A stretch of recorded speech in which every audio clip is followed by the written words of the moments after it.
Oh, wow. We've already got viewers. I'm sorry. Hello, can you hear me?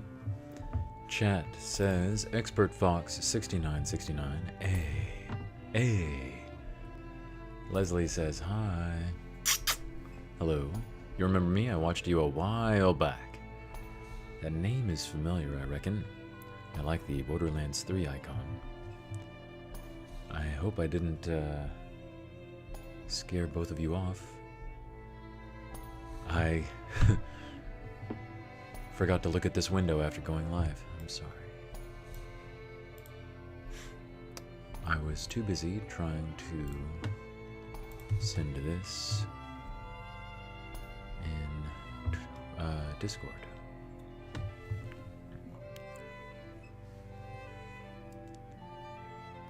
Testing. Hopefully there's not too much latency.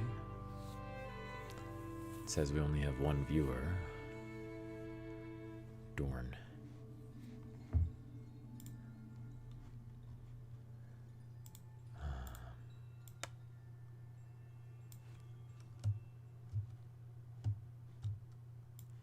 Well, that is disappointing. Thank you, I love Borderlands 3. Ah, nice. I haven't played 3 yet. I got it in a Humble Bundle last month. I will try it out soon, hopefully.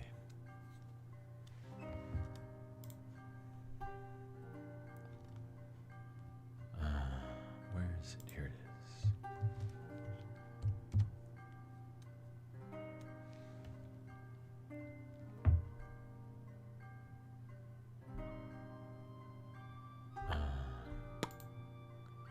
Edit these to say live now.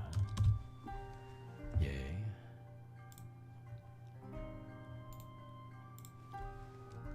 It was really good, very fun.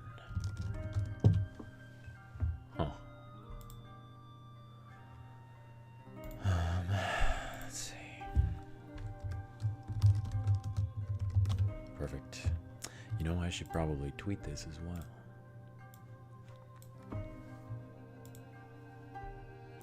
I'm very excited about the Steam Deck.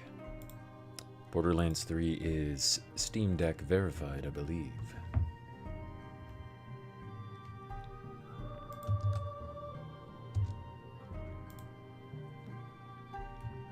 Ah, damn it. Excuse me. Delete that. Live now. Thank you for 200 plus subscribers. Live now. Let's hang out. There we go.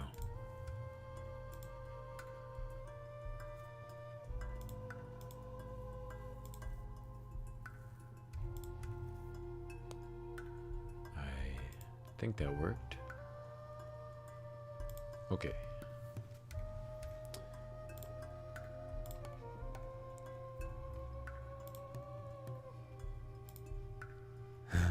Alright. What else do I need to do?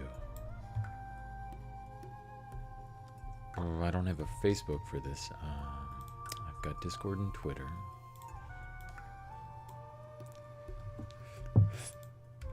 Excuse me. Excuse me.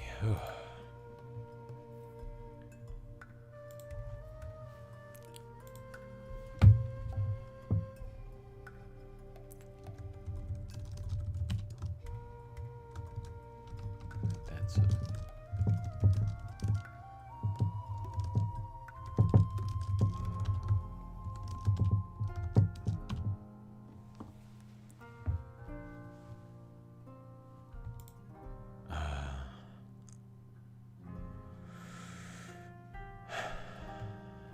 Well, what are some of your favorite ASMR triggers? Or some of your favorite other games, perhaps? I just got caught up with so much stuff in my life, I kinda just stopped watching YouTube. But I really like your voice, and I remember watching your live streams almost every night. Huh. You mean watching the reruns to help you fall asleep? Hmm.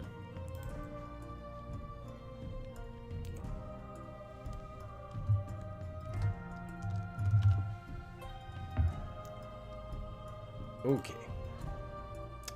Whoa, we have 3 viewers now. That jumped rapidly and suddenly.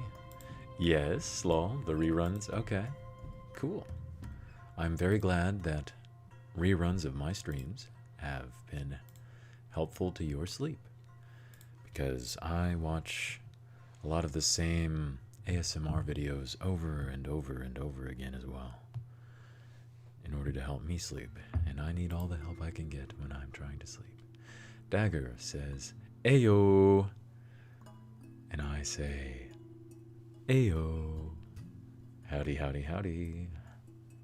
Thank you for tuning in, Dagger. How have you been? Feel like I haven't seen you in a while, Dagger. Same goes for Expert Fox here, though. The music choice is certainly interesting. It was an accident, but I am enjoying it.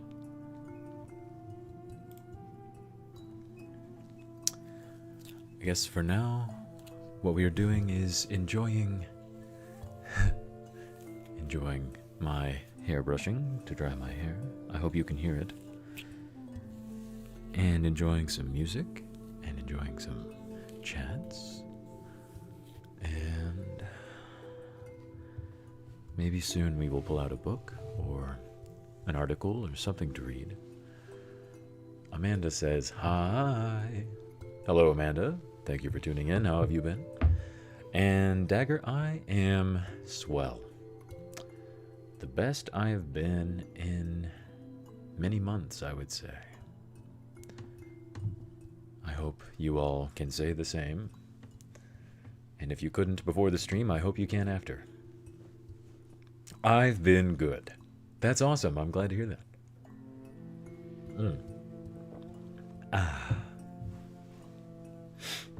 1 a.m.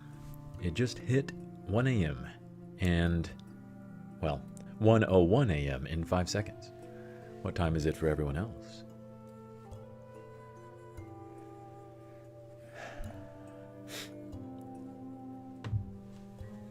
I remember once I told you to say, Glizzy Gobbler. Glizzy Gobbler. You know, I don't think I have binaural mode turned on. Can we get yays or nays in chat for binaural mode? Which is where, when I talk or snap or clap or brush my hair or what have you, or read, binaural mode is whenever it moves from your left ear to your right ear. And I'm currently pretending as if my microphone was in binaural mode. And normally you would hear this in your right ear, and you would hear this in your left ear. Yes, I like it. You like binaural mode? Or you like the trigger of Glizzy Gobbler? Glizzy Gobbler. Glizzy Gobbler. Yes, yes, yes, binaural mode. We have some votes for binaural mode. That'd be cool. Okay, I will temporarily mute the microphone so that you do not have to hear clipping or loud noises. I will very quickly change the microphone to binaural mode, and in less than 5 seconds we should be back on the air. So, be right back after these massages to your eardrums. The kalimba, that's a nice instrument. Do you hear that?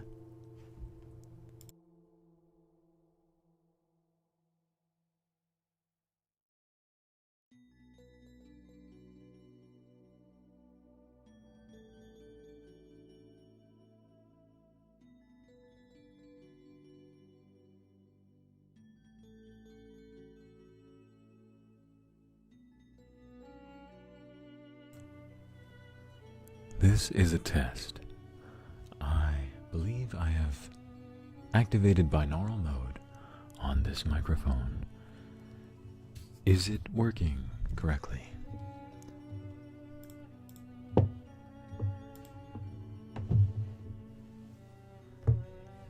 It is hard for me to tell looking at my readout monitor here, but this should be one of your ears, and this should be the other ear. Ear 1, ear 2. I guess this is your left, and I guess this is your right. But do let me know if I am wrong, or if I am right. Oh, it says we lost a viewer. Oh, or maybe we didn't. Yeah, Dagger, isn't that cool? I find binaural ASMR very relaxing, even when I do not have headphones.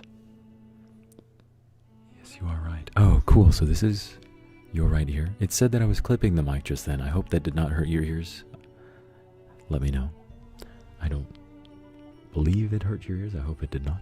But anyhow, as I was about to say, last night I discovered a relatively recent video by Orinda ASMR. By the way, I don't watch male ASMR artists, and I am very particular about my female ASMR artists as well. But anyway, I found a video where Orinda has a couple of microphones set up, and she appears to be... My ears were not injured. Good, good. She appears to be in a snowy forest. I think the video title was something like Ice Princess or something. But anyway, the way that she brushes the microphones and whispers and whatnot, and the way that it goes from one ear to the other, I don't know, it's just very tingle-inducing. We all know about tingles, right? It's like a shiver or a chill. That's what ASMR refers to, after all, the autosensory meridian response. It's like goosebumps or tingles or chills. It's a very pleasant sensation or phenomenon. Maybe that's what we should read. We should read the Wikipedia article defining and describing ASMR, the autosensory meridian response. Unless anyone has another preference or another suggestion.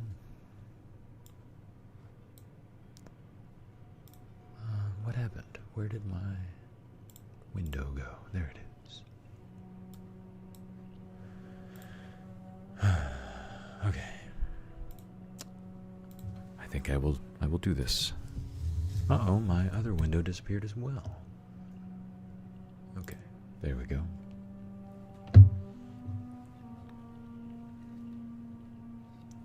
Sounds good to me, but you haven't even heard it yet.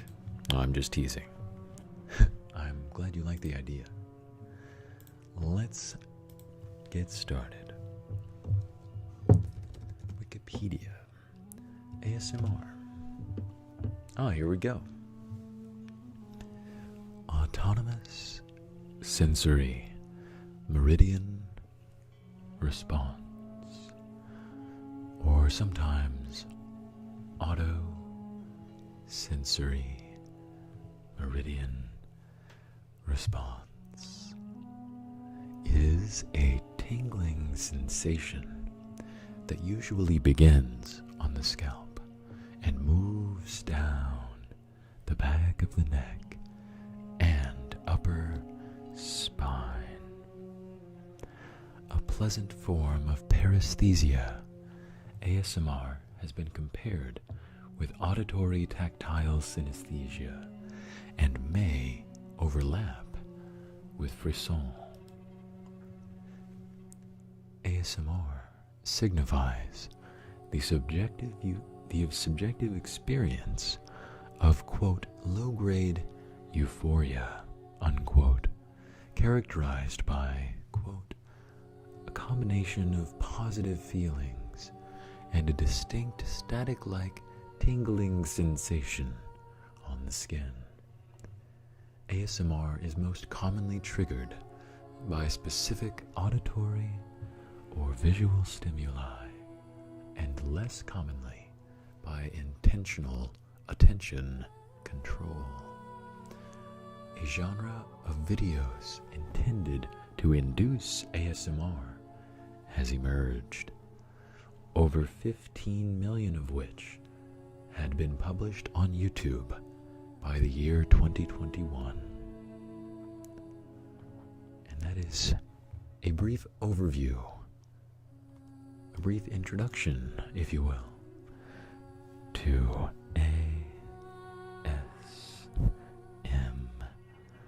ASMR. Music's kind of nice. Maybe I should change it though.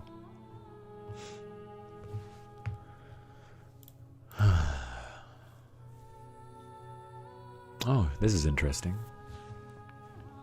Frisson, French for shiver, also known as aesthetic chills or musical chills, is a psychophysiological response to rewarding auditory and or visual stimuli that often induces a pleasurable or otherwise positively valenced affective state, and transient paresthesia, which is skin tingling or chills, sometimes along with piloerection, aka goosebumps, and mydriasis, which is pupil dilation.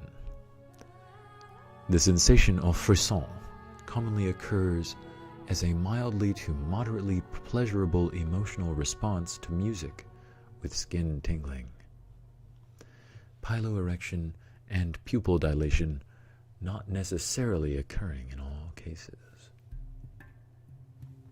Wait, what is this music? Oh, it's still that. Okay.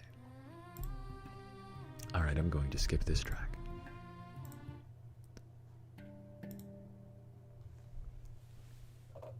It's a little better, I suppose. Where were we?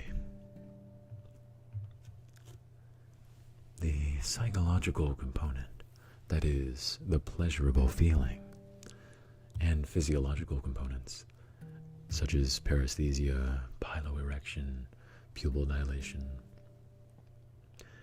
Those things of this response are mediated by the reward system and the sympathetic nervous system, respectively. The stimuli that produce this response are specific to each individual person. Frisson is of a short duration, lasting only a few seconds. Typical stimuli include loud passages of music and passages such as appoggiaturas and sudden modulations that violate some level of musical expectation. While frisson is usually known for being evoked by experiences with music, the phenomenon can additionally be triggered with poetry, videos, beauty in nature or in art, or even by eloquent speeches. During a frisson, a sensation of chills or tingling is felt on the skin of the lower back, shoulders, neck, and or arms. The sensation of chills is sometimes experienced as a series of waves moving up the back in rapid succession, and commonly described as shivers up the spine.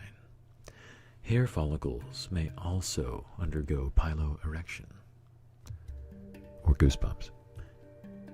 It has been shown that some experiencing musical frisson report reduced excitement when under the administration of naloxone, which is an opioid receptor antagonist, suggesting that musical frisson gives rise to endogenous opioid peptides similar to other pleasurable experiences.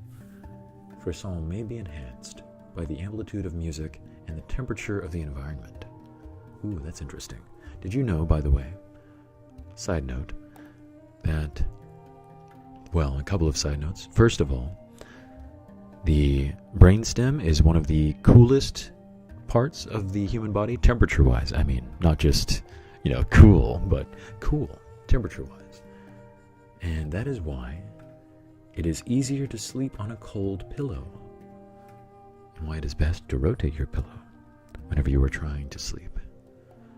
It helps relax the brain and body because the body and brain prefer a cooler brainstem. Weird, huh? And I think that's what this article about frisson is alluding to. I think you might be more prone to frisson when it's cold. That's why we also associate shivering with cold. Muy interesante, indubitably. Gracias. Hablo un poco español, pero mucho prefiero inglés porque mi español es muy malo. ¿Hablas español? ¿Y tú, Leslie?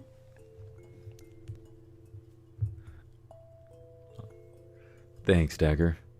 Dagger texted me in private. She says, I really like your voice. I think it's very soothing. Thank you, Dagger. The hell is this music? Excuse my language. Gary Soubrier is the singer, I guess. It's not bad, it's just surprising, because I was intending to listen to a different list tonight. I'm going to add this to that list and skip it.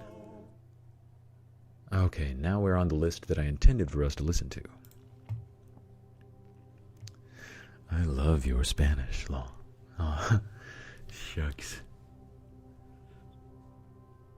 Did I embarrass you, Dagger? I'm sorry.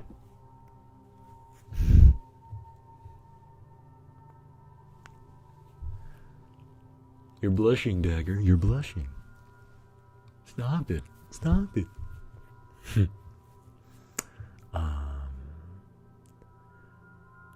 Sí, español is mi first language. Ooh la la. Very nice. What were we talking about? Shush.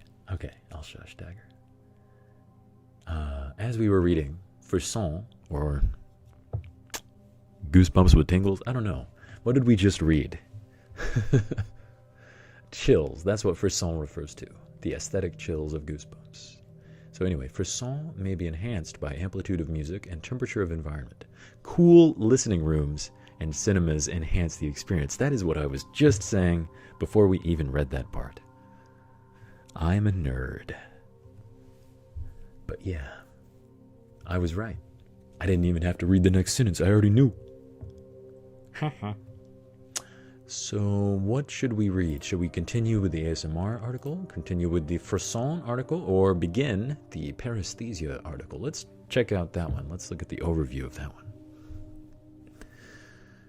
Paresthesia is an abnormal sensation of the skin. Tingling, pricking, chilling, burning, numbness, with no apparent physical cause. Paresthesia may be transient or may be chronic, and may have any of dozens of possible underlying causes. Paresthesias are usually painless and can occur anywhere on the body, but most commonly occur in the arms and legs. The most familiar kind of paresthesia is the sensation known as pins and needles after having had a limb fall asleep, quote unquote. A less well-known and uncommon paresthesia is formication. Formication, that's so close to fornication. You got to be really careful with your elocution and enunciation on that word. Formication, not fornication, formication. Anyhow, a less well-known and uncommon paresthesia is formication. The sensation of insects crawling on the skin. Ew. Gross. When I was very little, sometimes I would close my eyes and I would see what would appear to be swarms of insects just dancing around under my eyes, as if they were in the room. But obviously they were not. And I didn't know what that was. It's like a visual formication, I guess. Anyway.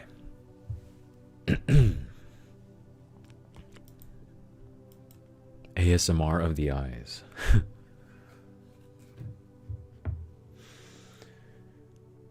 In the eyes? Yeah, sorta.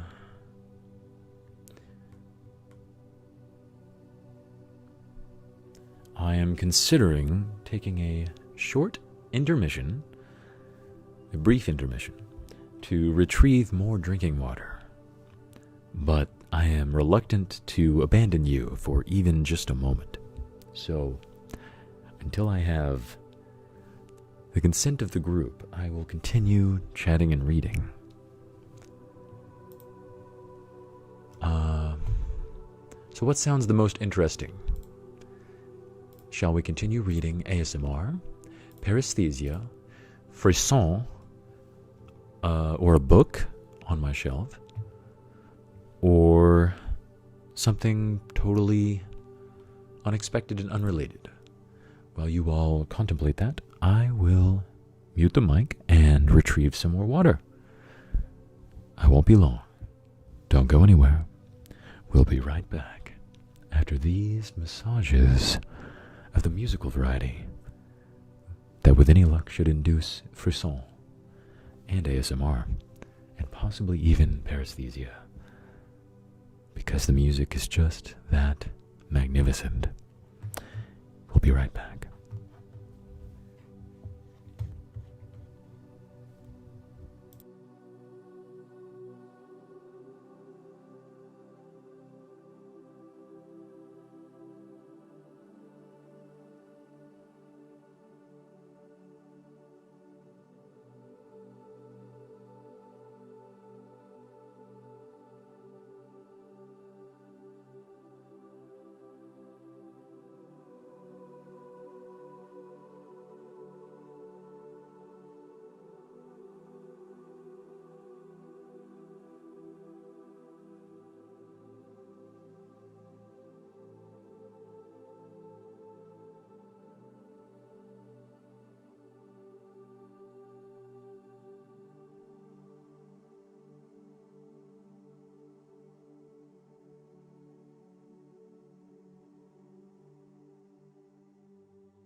We're back with more Mananim ASMR.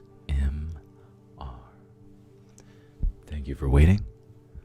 I hope you've enjoyed it. Isn't it a beautiful piece of music?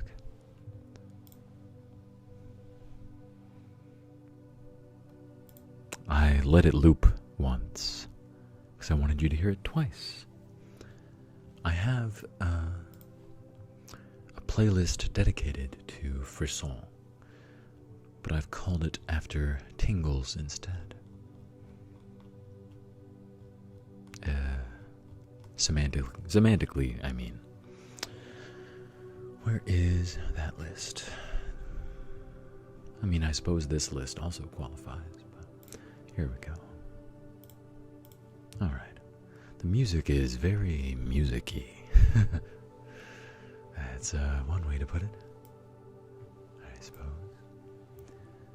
Let me look here at my tingles list and see if we have anything that would be apt. Some of it is very hyper music, but it gave me frisson, so I had to document it.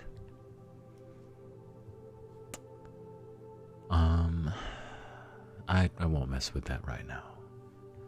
How about we continue reading? So we can continue reading about ASMR, or paresthesia, or frisson, or music. I think last time we read a lot of music anthropology and music theory related articles.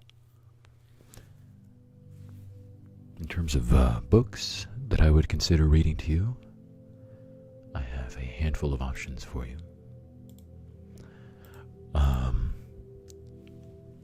I guess first of all would be a book entitled The Ruthless Elimination of Hurry, which my best friend lent to me for Christmas, and I have barely begun to read it yet, so I would consider it a priority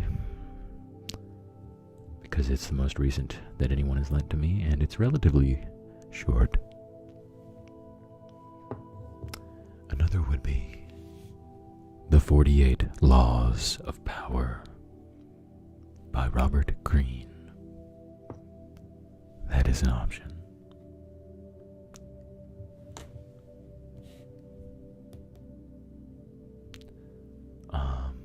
Another would be the Holy Bible itself. I don't know which translation though. I was trying the King James Version, but it's kind of obtuse because of the dialect. So maybe I should consider switching to the English Standard Version of the Holy Bible, or the New International Version, or the New American Standard Version, or yeah, I think those are the options. For the Bible, I mean. What other books do we have here? Oh yes, Philip Glass's autobiography, which I started, but I did not get very far. Autobiographies can be enjoyable, I guess. Excuse me.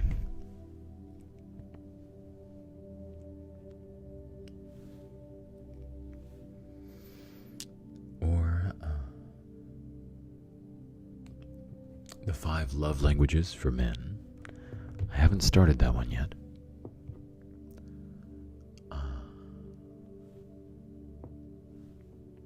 So yeah, those are basically our book options. Yeah, I will resume Wikipedia for now, I suppose. I was noticing that paresthesia has a dentistry header that was intriguing to me. But ASMR has a sexuality header that is also intriguing. And frisson, oh, it has a subheader about violations of musical expectancy. I like the sound of that.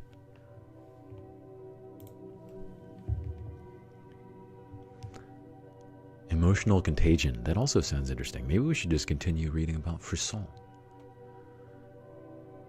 which is aesthetic chills or musical chills.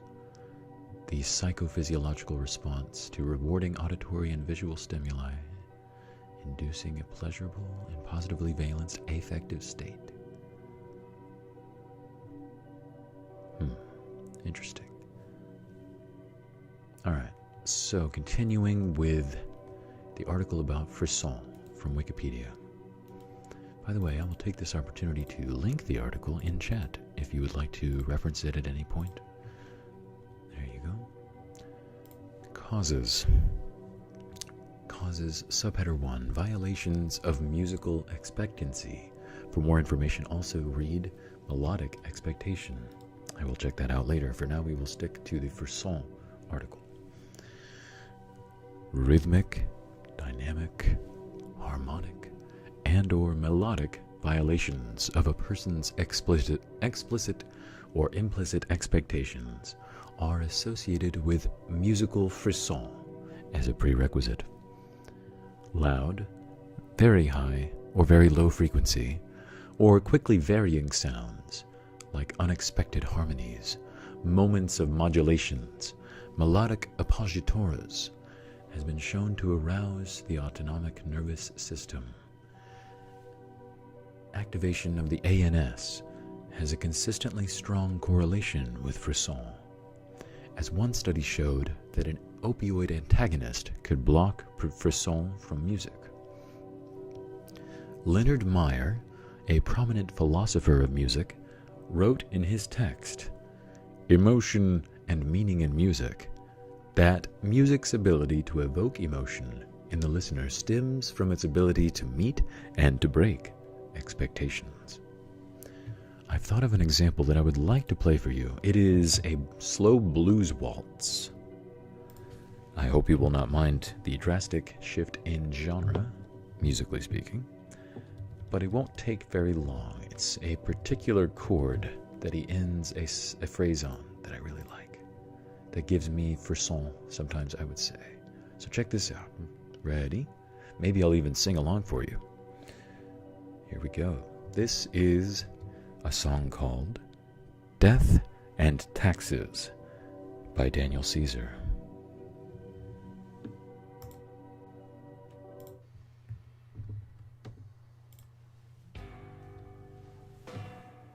If the music is too quiet or if my singing is too loud, let me know.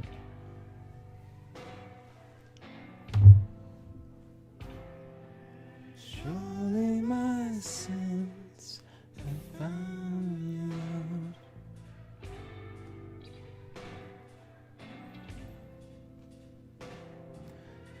God rest my soul and show me out.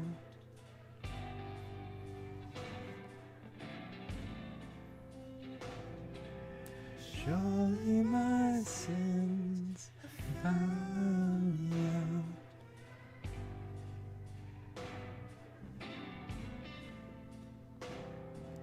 Spit on my grave, but kiss my mouth. And then my favorite part of the song coming up, starting right about now.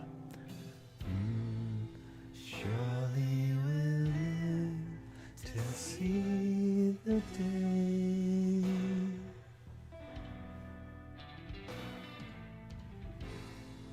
when all of our problems they fade away. Did you feel it? That was the frisson chord, the last chord there. I'm going to mute myself so that you can hear the music better. Just for that one phrase, and then I'll move on to back to reading.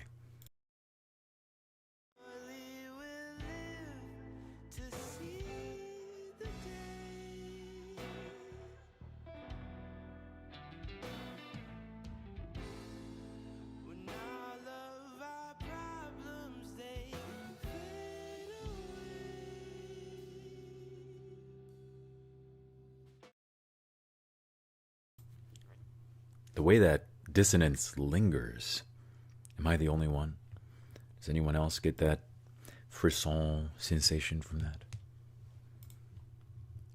I want to go to the keyboard and see what that chord actually is real quick.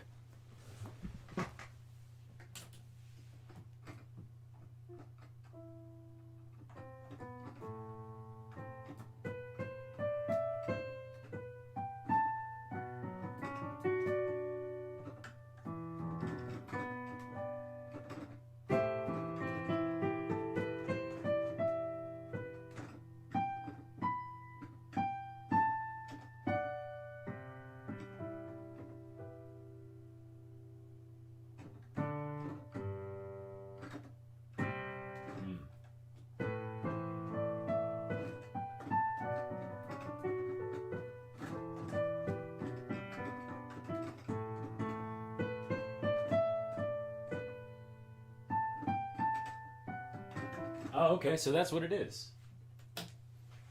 All right, pardon me. What it is a C major 9 chord, but with a what is it? A C major 9 chord, but with an 11 in the melody. All of our problems, they fade away. That way is an F sharp, but it's lingering over this big C major 7 or C major 9 chord. And so that F sharp is rubbing up against the G and the whole of the C major chord. Let's listen to it one last time, and then we can go back to reading about the effect that that has on our brains. Well, some of us. Everybody has different frisson reactions. So what are some songs that give you tingles whenever you listen to them?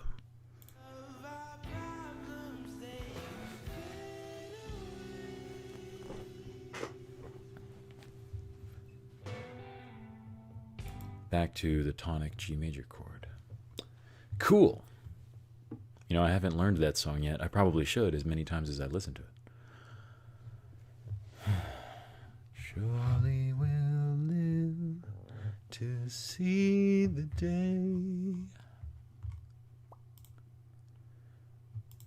and all of our problems, they fade away.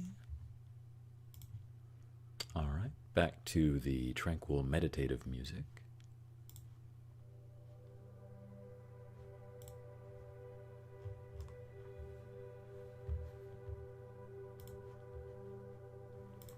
Right, so we just read about violations of musical expectancy, and I provided a single example from my personal experience. Next, on the Frisson Wikipedia article, emotional contagion. Intriguing. What is this? Frisson can also be a product of emotional contagion. Within the context of music, emotional contagion involves various musical devices, such as tonality, rhythm, and lyrics that imply emotion, triggering similar emotions in the listener. In The Emotional Power of Music, Multidisciplinary Perspectives on Musical Arousal, Expression, and Social Control, Stephen Davies suggests that, quote, music is expressive because we experience it as presenting the kind of carriage, gait, or demeanor that can be symptomatic of states such as happiness, sadness, anger, sassy sexuality, and so on. I'm surprised an academic would use a term like sassy sexuality.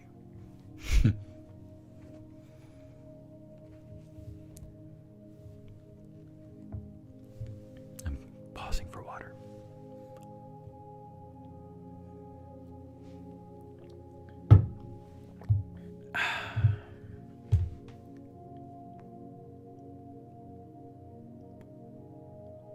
Hey, Dagger, I just saw the notification that you subscribed. Thank you for subscribing. I think that makes it 203 subscribers. Yay! I should use this channel more often, huh? Wait, do we have any Discord messages? Not really. I'm going to wait a tick. I'm going to share the Discord in the YouTube chat. How do I do that? Invite people, that might be it. Copy. Pasta. Palms are sweaty, like mom's spaghetti. Or that's how the meme is, right? Okay. Where were we? Right. Environment and, well, actually, I wanted to find an example of that last one. Emotional contagion. Maybe that last song qualifies as an example, but I think I can find, excuse me, an even better one.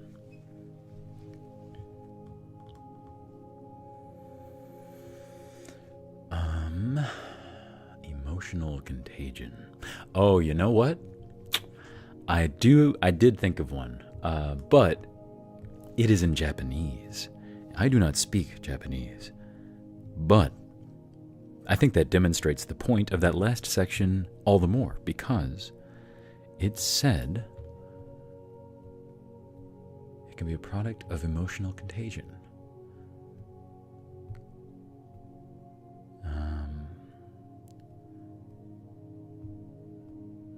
it's not the same thing. I don't know, it just sounds like the right thing, though. My point was that the lady who sings this song in Japanese sings it so emotionally that I don't need to know what she's saying. I'm going to cry with her anyways. So, let me play that. How's that sound? Maybe it's not a good idea. I don't know. Let's check it out.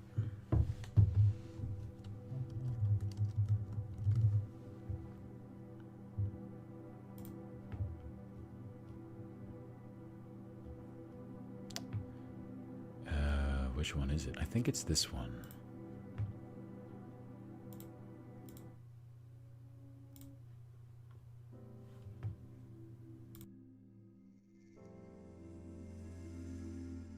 By the way, I'm muting the mic and I'm turning the music up. I hope that is okay with everyone. Do let me know if I made the music too loud. It looks like I might have. I'm going to turn it down a little.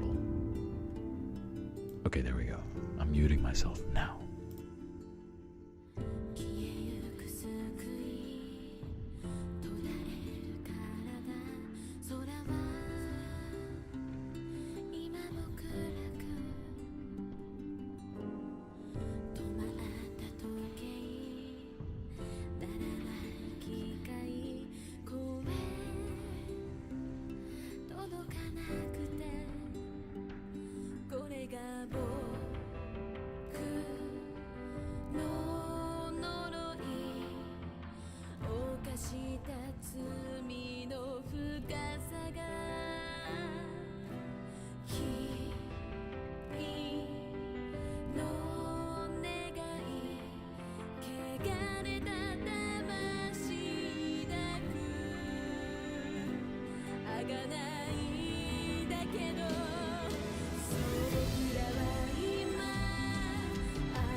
I hope I didn't make it too loud.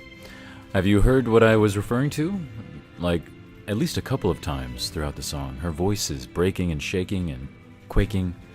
It's like she could stop singing and start crying at any moment.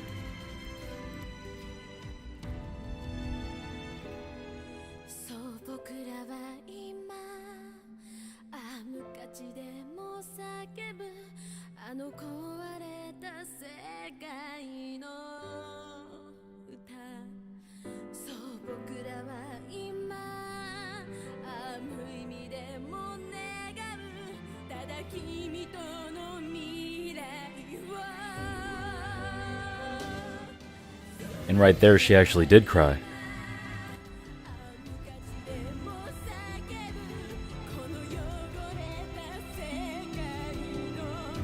And there.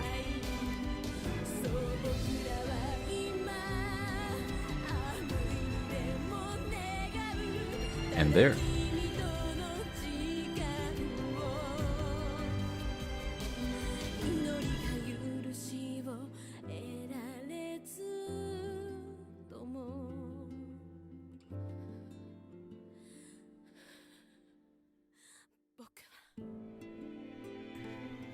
She doesn't even sing the last words. In all the other translations, everybody sings the last note, but she just speaks it. She can't sing anymore. That's my favorite translation. They recorded like 3 or 4, but that's my favorite, even though I don't understand it.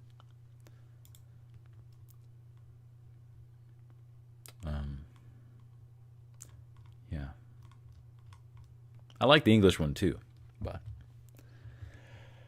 anyway, it looks like we might have lost a viewer or two during the process of that. Maybe YouTube's copyright system will mute that, and anyone who wanted strictly ASMR won't have to hear that on the next stream, or on the rerun, I should say. But yeah, you know, that reminded me of a video. I'd be so tempted to pull it up and watch it, but that would normally be the type of thing that I would do on my non-anonymous channel. I mean, we did it on this channel too, I guess. We watched my second favorite YouTube video ever a couple of streams ago. Yeah. It's on the topic of emotional contagion and frisson and modulation in music and expectation defiance and all of those things. It's the perfect confluence of all of these topics. But it's like a 30-minute video, but it's so good. It's about a performance of the song All By Myself by a lady who had recently lost her husband of many decades. And it's just a great video about that performance. But yeah, maybe another time or maybe later this stream if I think of it again.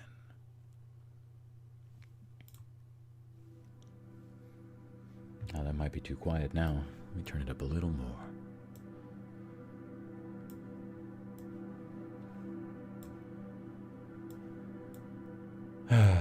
Okay.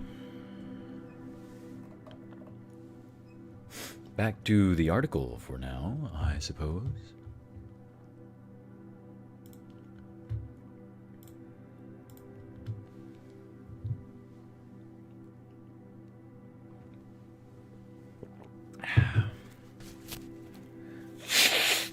Excuse me. All right, where were we? To pick up where we left off, we had just read that in a study entitled The Emotional Power of Music, Multidisciplinary Perspectives on Musical Arousal, Expression, and Social Control, an academic named Stephen Davies suggested that, quote, music is expressive because we experience it as presenting the kind of carriage, gait, or demeanor that can be symptomatic of states such as happiness, sadness, anger, sassy sexuality, and so on. Next subheader, environment and social context.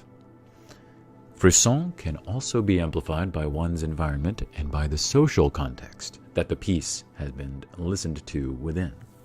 For example, if one listens to a movie soundtrack in a cinema, the overall volume and the film's story will provide intentional context, likely creating deeper emotional feelings of frisson in the listener.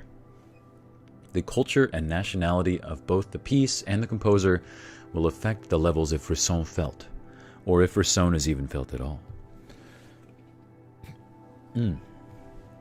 If one is very familiar with music built on established Western musical tradition, Deviations will violate the listener's expectations. If one is from a non-Western culture, deviations from Western musical tradition may prove to have no effect on the listener.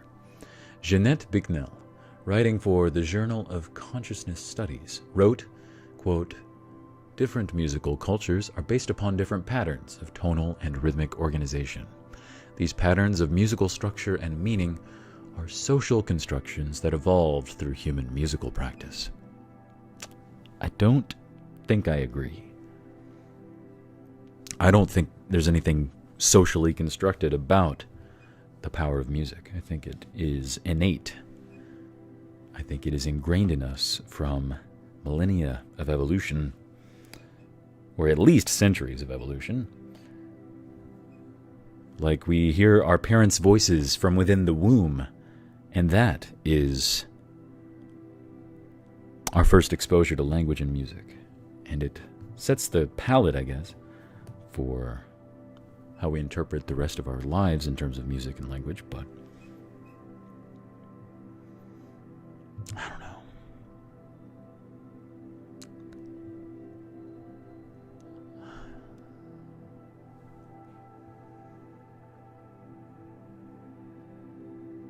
That's complicated. That's a can of worms.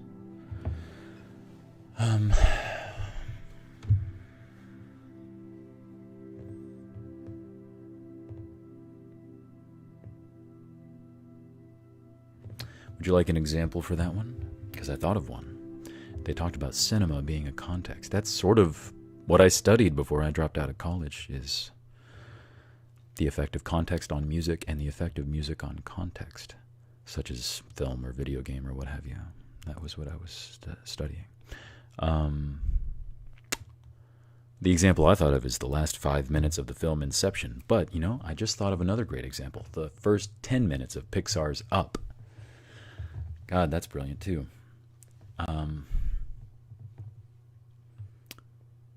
Would anyone care to see either of those things?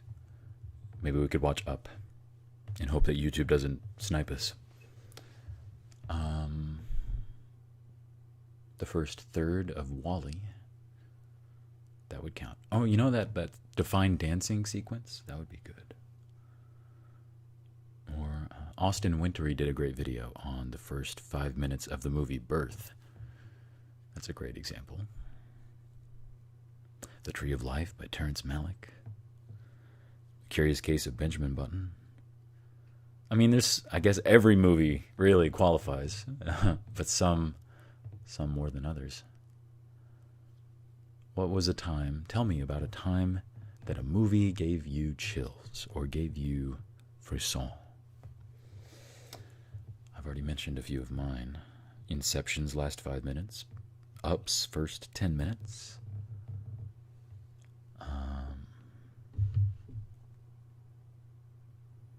What were the other ones I mentioned?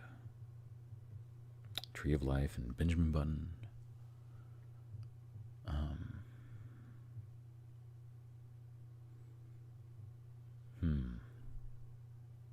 Your turn. Maybe I'll think of more.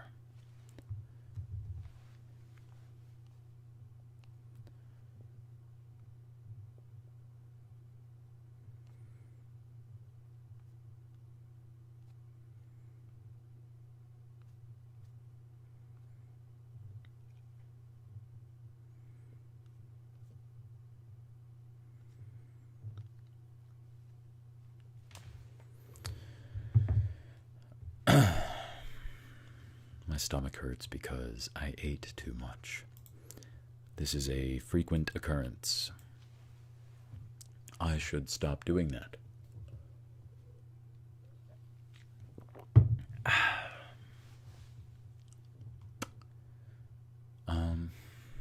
I focus more on the story and the visuals. All right, let's watch the first, let's watch the second 5 minutes of Up, because I call it the first 10 minutes, but most people think of it as the first 5 minutes, even though it's the second 5 minutes. But anyway, let's watch the second 5 minutes of Up. Has everyone here seen Up? Does anyone here prefer to avoid spoilers?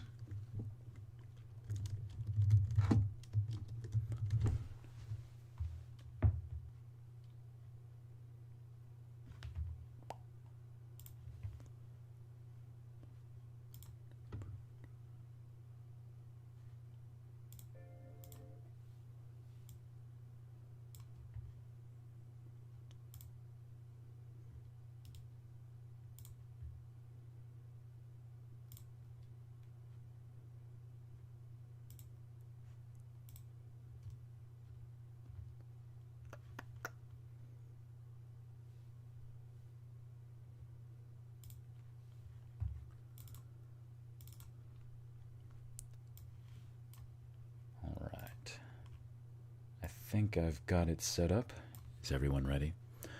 Let's watch the very famous married life sequence from Disney Pixar's Up. Check out how the story, the visuals, and the music and sound design all coalesce to provide an emotional punch to the gut.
I could talk over it, but I don't want to ruin it.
That's what I was gonna say. I'm not crying. You're crying.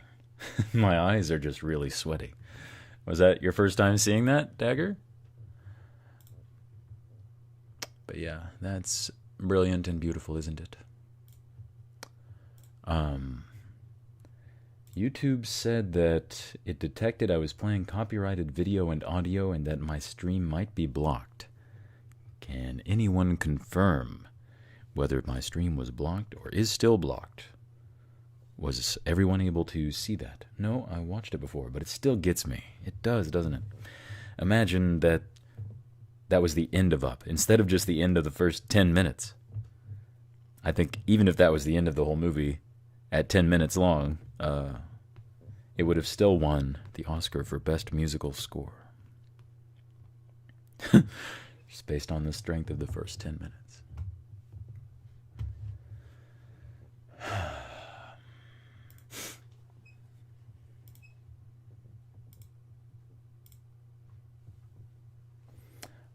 I love how the music follows and represents every moment. And the movie follows the music sometimes too. Like, here's something else I want to show you about that whole sequence. There's a technique in cinematography called the lateral tracking shot. I've shown this video on here before too, I think. And this is short and sweet. Let's watch this. Hi, my name is Tony. And this Also, I hope it was loud enough during the Up video for the frisson to come through. All right, check this out.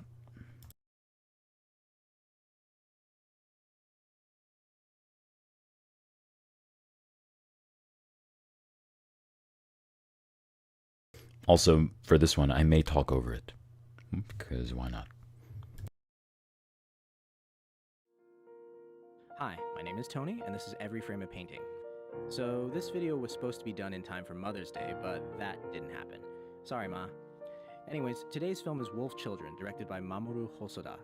This is a really lovely little film, and it won the Japanese Academy Award for Best Animated Film 2 years ago. If you haven't seen it, please do. But for once, my video will provide no spoilers, so you can enjoy this without having seen Wolf Children. My subject today is a single shot from the film right here. It's a lateral tracking shot lasting 57 seconds, and it follows the two children, Ame and Yuki, from 1st grade to 4th grade without any cuts.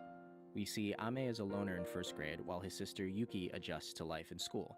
We see him bullied, we see her reaction, and we see her find a place in the classroom while he starts to ditch class. That's really it. So why do I think this shot is actually kind of amazing? This might sound like a weird thing to say, but I've never really understood how to use the lateral tracking shot. Like, I've seen other directors use it, sometimes beautifully, but I've never figured out how to pull it off myself. Because when you break it down, the lateral tracking shot is kind of weird. It's one of the least subjective shots in cinema. It's actually one of the most objective. It doesn't really suggest any character's point of view, it just suggests you're an omniscient god and you're just watching. And it's very literal. What you see is what you get. So what do you use it for? Most filmmakers use it as a quick establishing move. When you want to start a scene and end in your master, it's a pretty simple way to go. Hey man, if I was to accidentally shave off a nipple, would it be covered by workman's comp? Sadly, in the last 5 years, this type of shot... By the way, that movie, Seven, one of my favorites, 1995. David Fincher, my favorite director, David Fincher. And Seven also, coincidentally, was the 7th highest grossing film of 1995. Shave off a nipple, would it be covered by workman's comp? Sadly, in the last 5 years, this type of shot has just been beaten into the ground by DSLRs and sliders. All right, I know Tony doesn't like the guy talking. He doesn't like that movie, Indie Game the movie, but that's one of my favorite documentaries. 5 years, this type of shot has just been beaten into the ground by DSLRs and sliders. Even good movies shot on DSLR have this slider overkill going on. So yeah, we can find a better way to use it. Well, what else is there? Another place you see the shot is in war movies. When you want to show the vastness of an army or the world around some soldiers, the lateral tracking shot will do the trick. It's really the go-to shot for establishing a camp. Oh, goddamn, finding a needle and a stack of needles. It's also great for running, whether that be people running towards destiny or towards the woman they love, even just running to run. Hell, why not slow motion? or Tom Cruise. And I don't know why, but it's also really popular for supermarkets, maybe because they're soulless and terrible, like the Safeway near my house. Godard seems to have done the definitive I hate supermarkets shot in cinema. And there's a bunch of other like one-off uses by certain filmmakers. Peter Greenaway uses it to make the frame feel like a moving painting. I've seen Park Chan-wook use it for an amazing fight scene. I've seen Buster Keaton use it for physical comedy. I've seen Scorsese use it for a mass execution. And I also really like this one-off gag from Toy Story.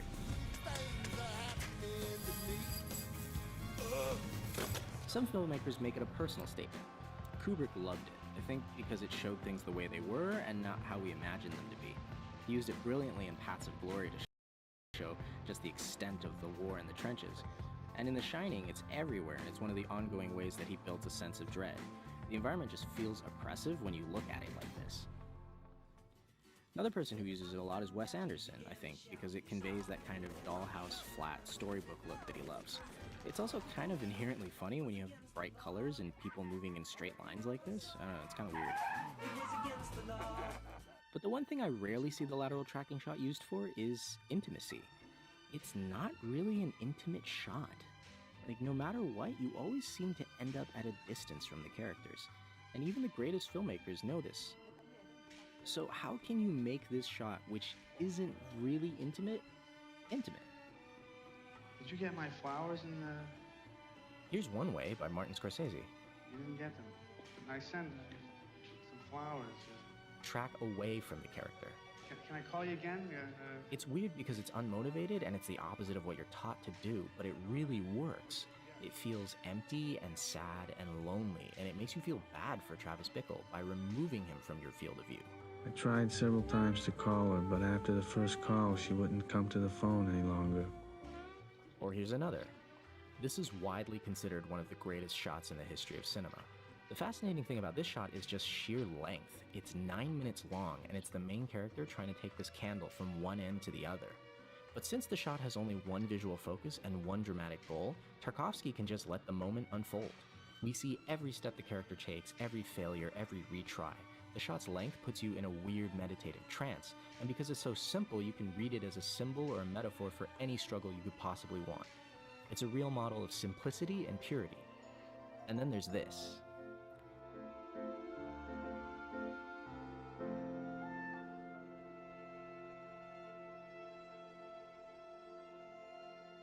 I actually think this is the most emotional use of this camera move in the last 5 or 10 years. And just to prove it, watch how the exact same moment plays if I take out the track and do a straight cut. Or dissolve.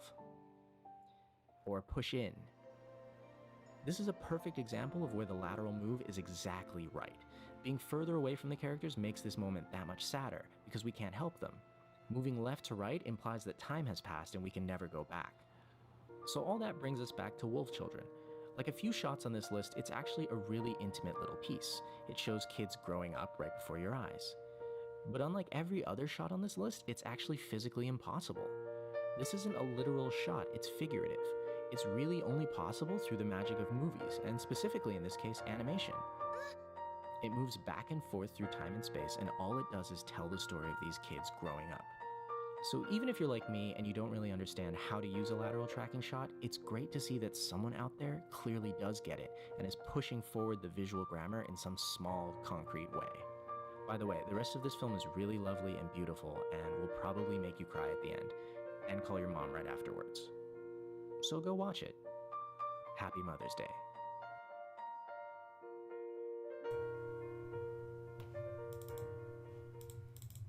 Oops. Yeah, I still haven't watched that movie, but I want to.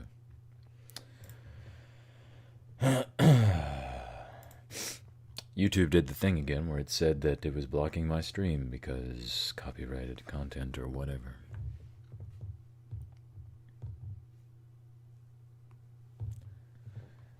What did you think? Isn't that cool? Isn't that interesting?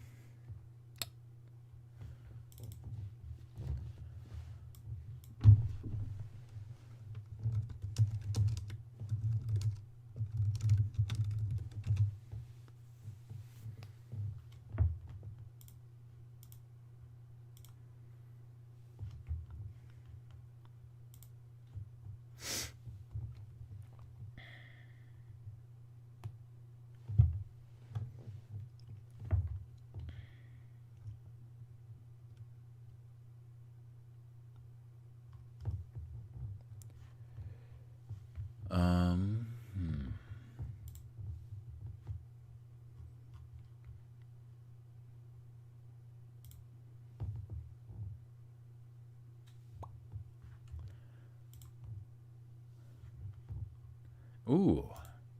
Hello.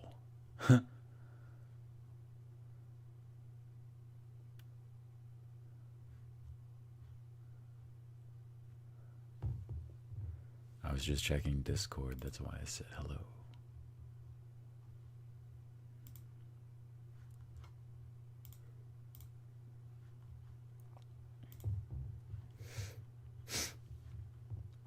Well,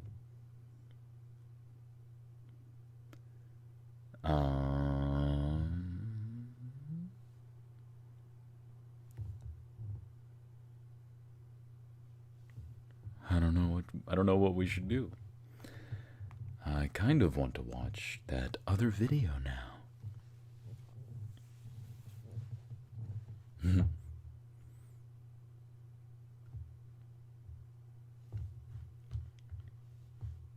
It is tempting.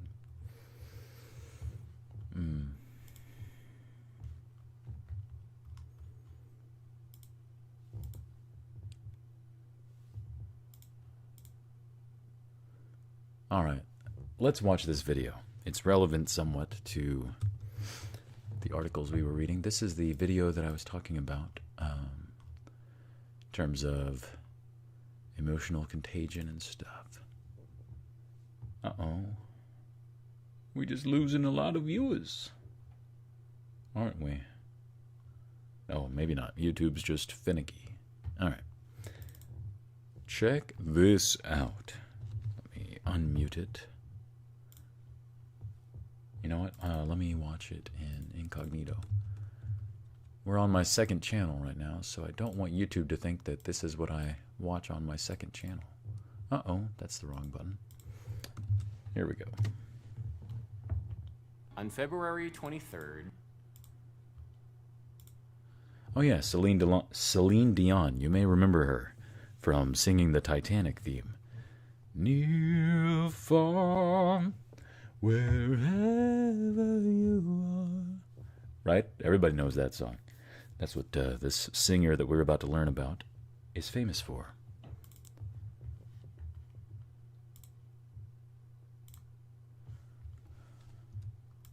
On February 23rd, 2016, Celine Dion gave a performance of her classic power ballad, All By Myself, to a packed room at Caesar's Palace in Las Vegas.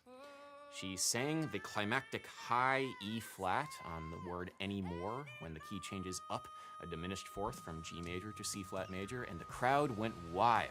But there's something in the music that was just too much, and Celine had to stop singing. This moment, I feel, perfectly encapsulates music's narrative role, its ability to tell a story in a way that makes you feel it on a physical level. And the way that All By Myself does this is through a very clever key change. It's an example of modal mixture, common tone, and harmonic double chromatic mediant modulation.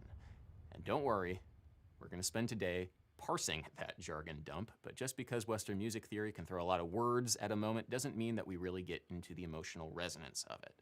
So if we're going to understand what happened on that stage in February of 2016, we're going to need to go a little deeper. We're going to need to go deeper if we're going to understand the greatest key change in pop music.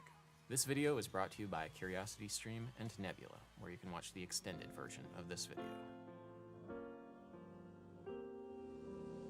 Living alone, I think of all the friends I've known. The song, All By Myself, was written and composed by the former frontman of the Raspberries, the singer Eric Carmen, who wrote the song's verses based on the second movement of Rachmaninoff's Second Piano Concerto. He wrote the verses this way thinking that Rachmaninoff's music was in the public domain, but turns out it wasn't, so he was forced to give Rachmaninoff's estate writing credit on the song, which technically means that All By Myself is the Russian composer and pianist Sergei Rachmaninoff's best-selling hit single. When Celine Dion sings All By Myself live, she generally sings it in the key of G major, which is a fairly bright sound, all things considered. However, there is harmony in the song, which is borrowed from the parallel minor, G minor, which is a fairly dark sound. When you go back and forth between major and minor, light and dark, you call that modal mixture, which is the first part of the jargon that we mentioned earlier. Now, there's one note in particular that does most of the heavy lifting when it comes to modal mixture, and that is this bad boy right here, the flat 6, E flat. When you take harmony from dark G minor that features the E flat, like A minor 7 flat 5 and C minor, and you resolve those dark sounds to a bright G major, you get a chord progression which has this powerfully wistful quality to it. The harmony seems to be culturally coded to feelings of bittersweetness and the past, likely because of its use in cadences from American musical theater and Tin Pan Alley songs from the early half of the 20th century. Since these popular songs have primarily lived on in popular culture through Christmas music, this harmony has a certain meme connotation, but for right now we're going to call it the nostalgia note. The flat 6 is the nostalgia note. Nostalgia. Now, if we take a look at the verse's lyrics, we see that they pair very nicely with this bittersweet affect that we have come to associate with these kinds of chords in major keys. The phrasing of these lyrics is a little unusual, though, in that they are paired with an asymmetrical 5-bar verse pattern. The first of these phrases is a short statement on the note B, the 3rd note of G major. When I was young. The second phrase is a slight elaboration, also ending on the note B, but now paired with one of those bittersweet chords, an A minor 7 flat 5 over G, which features the E flat. The third phrase is a variation on the second phrase, except this time we end on the note A. It's also been displaced by a beat, giving the melody more of a conversational bent. Making love is just for fun. This leads to the final phrase, which ends on the note G. Those days are gone. The target tones of each phrase spell out B, A, G. 3, 2, 1. 3 blind mice. It's a very Schenkerian melody, if that's your thing, but I think it's more important to note the asymmetrical conversational phrasing of the rhythm, and also the fact that it's all paired with this nostalgic harmony. Nostalgia. The end of every verse has this fantastic piano counter melody, which is like a secondary melody that supports the main melody, which Carmen borrowed directly from the second movement of Rachmaninoff's Second Piano Concerto.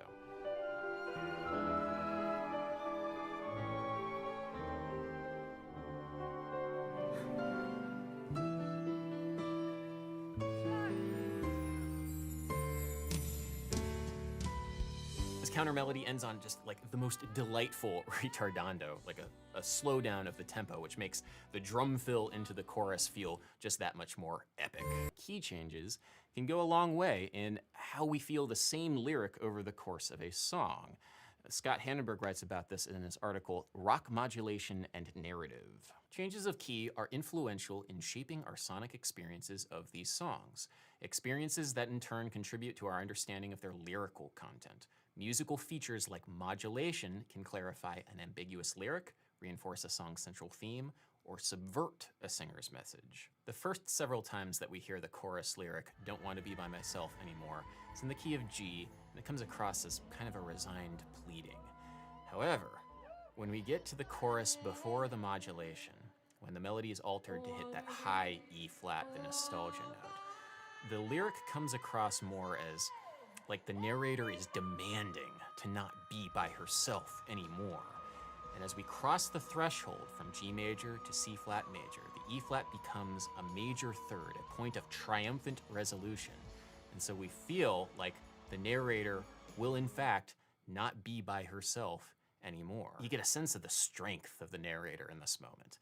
And I literally mean the physical strength of Celine Dion, because it requires a lot of breath support and a lot of control to be able to produce this E flat that transforms G major to C flat major in this way. Because music is acting as a rumble pack here, we're literally feeling it. It's a way of turning the bodily sensation into some kind of metaphorical meaning. Now, there are other keys we could travel to in this moment of great transformation, like the key of A flat, for example, is a good resting point for that E flat. Maybe. Or maybe the key of E flat, for example, that also might work. That one feels a bit too literal for my tastes, and I really think that C flat was the right call, and I think there's a good reason for that too. One second. This is one of my favorite books, Harmonic Experience by W.A. Matthew. Matthew is a composer who brought some of the ideas that he learned as a student of North Indian singing into the Western harmonic practice. And this book is, it's so awesome that John Coltrane blurbs it, like on the back. Matthew is consistently proving himself to be one of the best in music theory, like John Coltrane. This book is awesome. One idea offered by the book is that notes have a reciprocal energy to them based on the harmonic relationship back to a fundamental. Now, if you need a primer on the harmonic series, Andrew Huang's got you covered, but basically around every fundamental note, there are other pitches which are vibrating alongside it based upon mathematical multiples of that fundamental. Some of these extra pitches include the perfect fifth and the major third. Now in the key of G, we would call D the overtonal fifth. It's a perfect fifth up from G. It is an overtone of G. C, on the other hand, would be the reciprocal fifth. It is a perfect fifth down from G. So if we were to sing the overtonal fifth, D, pa, note that I'm singing is a harmonic of the root G, pa. However, if we were to sing the reciprocal fifth, the C, ma, the root of the key, the G, is a harmonic of my own singing voice, ma. My own singing voice is the fundamental frequency, and then that root, that home feeling that everybody feels when they listen to the song is a harmonic of me. Like the physical energy and like the responsibility of reciprocal intervals is just very different from overtonal intervals if you're trying to sing them in tune with the rest of the band. If you take, for example, an overtonal third, B in the key of G, and compare it to a reciprocal third, the nostalgia note, E flat in the key of G, you can kind of see what I mean. You might be able to get a sense of where we're going with this. The idea here is that when Celine Dion is singing this high E flat, this reciprocal third, the rest of the band in the key center is a harmonic of her singing voice. And then when the key changes, the polarity shifts and everything has to be recalibrated physically and how the waveforms interact with one another so that she is now singing a harmonic to the rest of the band. There's a pretty profound energy shift here. 4 against 5 becomes 5 against 4. We have crossed the streams, as it were. See you on the other side, Ray. Matthew offers a map of emotional affects that traces this emotional energy through the overtonal and reciprocal thirds and fifths. Pa, the overtonal fifth, is sun energy. Ma, the reciprocal fifth, is moon energy. Ga, the overtonal third, is compassion, and komu da, the reciprocal third, is passion. There's one combination of tones that is almost bizarre in its affect. The alternation between ga and komu da, the overtonal and reciprocal thirds. Thirds have a drama in them, a kind of grain or current, almost as if you could detect the 5 against 4 working itself out in the fluids and membranes of the ear. When you flip that energy, you are flipping your inner life. You were talking about the high belted note as being this pinnacle of expression, which is why people belt. If you're belting just to show off, I mean, you'll get the applause because people don't know any better. But if you want it to ring true like Dion's, there is a whole body involvement in it that comes from knowing what that emotion feels like, but then also having an instrument prepared to express it so that the instrument doesn't express the actual angst you feel, because then everything closes. Yeah. You, what is it? You express emotions, you don't feel emotions. That's a Well, you have to know how they feel, but you can't feel them in that moment.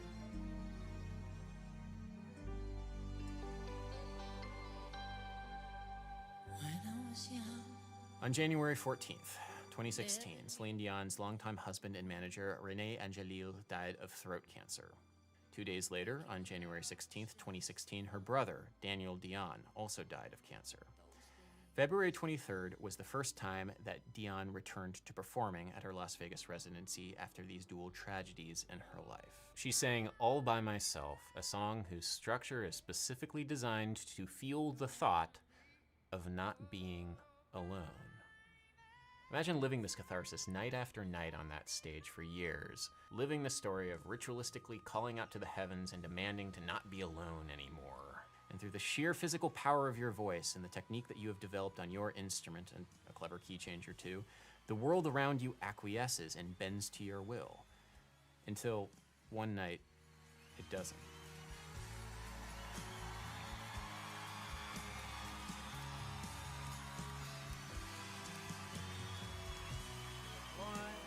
Coddleston, Coddleston, Coddleston Pine. Now this is where the song changes key, what we call a modulation. Part of the craft of musicianship is mediating the immediate physical shock of moments of emotional resonance, which is very similar to what stage actors do. You have to embody the emotion in order to convey it authentically without letting it take over. Now, unlike stage acting, music is largely a metaphorical language, and as such, it's a more direct line to experience. If you're telling a story through music, it lets people feel the story immediately, provided that you share the same cultural and personal references as the storyteller. Things like the nostalgia note, the flat six, Nostalgia. go a long way in helping us feel the story of not wanting to be alone. But there is even more that we can say about this from the perspective of embodied cognition and singing technique. That's another thing I found fascinating about Dion's live videos, because I've seen my students do this. I certainly did this when I performed, but as a classical musician. So if you'd like to hear some more of the conversation that I had with my mom on all of this, you can watch the extended version of this video essay exclusively on Nebula. Nebula is a creator-owned streaming service where you can watch extended versions of many of my videos. Well, I reckon that's about the end of that video anyway. What did you think? Isn't that crazy interesting? Excuse me.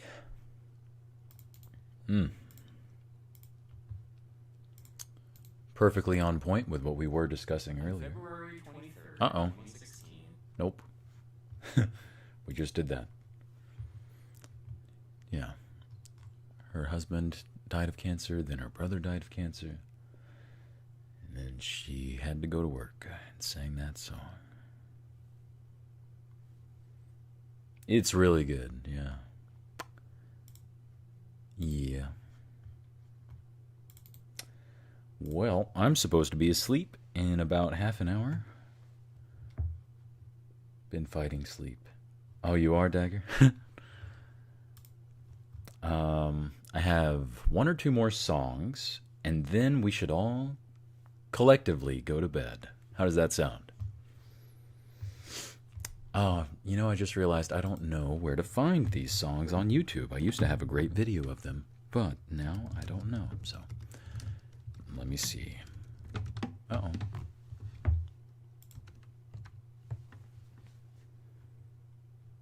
Oh, this might be it. Let me see. It looks like the same lady. I'm gonna mute so you can't hear the music. I want to make sure it's the right recording first.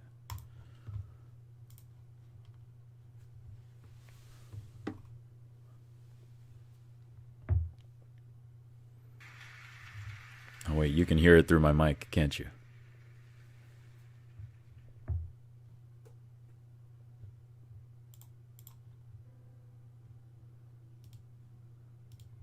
Oh, that's a different song. That's the one we listened to earlier with the Japanese lady crying. You know, maybe we could watch this. I don't remember what this sounds like. I don't think I've seen this rendition. What is this? That's not it.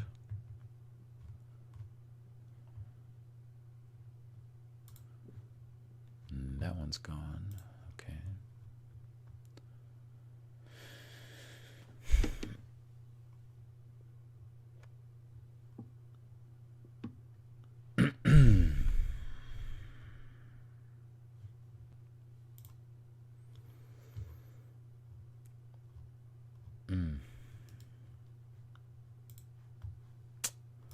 Alrighty, let's check this one out. This is probably going to be an English translation of that Japanese song we heard earlier, so let's see how it is.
Okay, thank you for waiting. We are back. Sorry about that. Alrighty. Oh, right. You're not supposed to see all that. Let me get rid of that. Okay.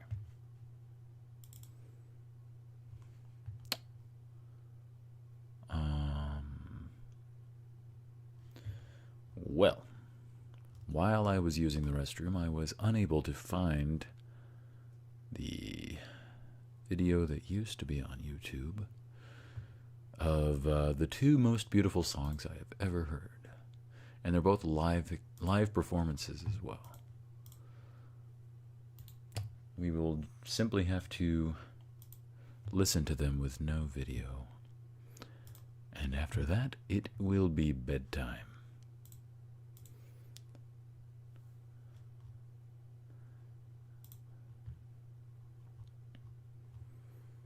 All right. Where are these? Here they are. Ready? The two most beautiful pieces of music I've ever heard, totaling about 10 minutes. Let's listen.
That's piece number 1 done.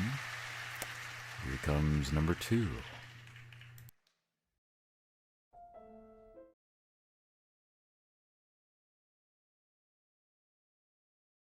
Oh, I muted the mic, my bad. What I said was, that's the wrong piece. Here's the correct piece.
That was a really morbid ending, though. Anyway, I really need to get to bed and attempt to sleep now. I've enjoyed hanging out with you. Thank you for hanging out with me. I hope to see you all again on here pretty soon. If I ever start streaming more frequently again. I just figured since I had hit 200 subscribers suddenly this week, I needed to make a celebratory live stream as soon as possible. And my voice was sounding pretty good tonight, and I figured it was good enough to stream. So we did. Maybe next time I will... Oh, excuse me, I was yawning. Maybe next time I will focus more strictly and stringently and stridently on ASMR in particular, rather than geeking out and showing YouTube videos and playing songs. Perhaps next time we will merely just relax and read. Or maybe we'll play Stardew Valley. I have been meaning to get back to that. I have not allowed myself to play Stardew Valley unless I play it with you here on these streams on this channel. So, take comfort in that and use that to encourage me to come back more often by commenting on these videos with what you would like to see in addition to Stardew Valley. I put the wrong emphasis on the wrong syllable on purpose to make it rhyme better. But anyway, I haven't even been drinking alcohol and I feel drunk. I must be very tired, but I usually am. That's my secret. I'm always tired. All right, that's enough rambling. I really, really, really need to try to sleep. I will see you next time. But in case I don't see you, good afternoon, good evening, and good night. And good luck. And sweetest dreaming, whether wake or sleep. Good night, everyone. That's for the heart. Nighty night. And for the confetti... What are those things called? The things that you blow with your mouth? That make that squeaky noise. Anyway. Party favors? That's a word for them. Night, everybody. Sweetest dreaming. See you soon. I hope. Later, taters.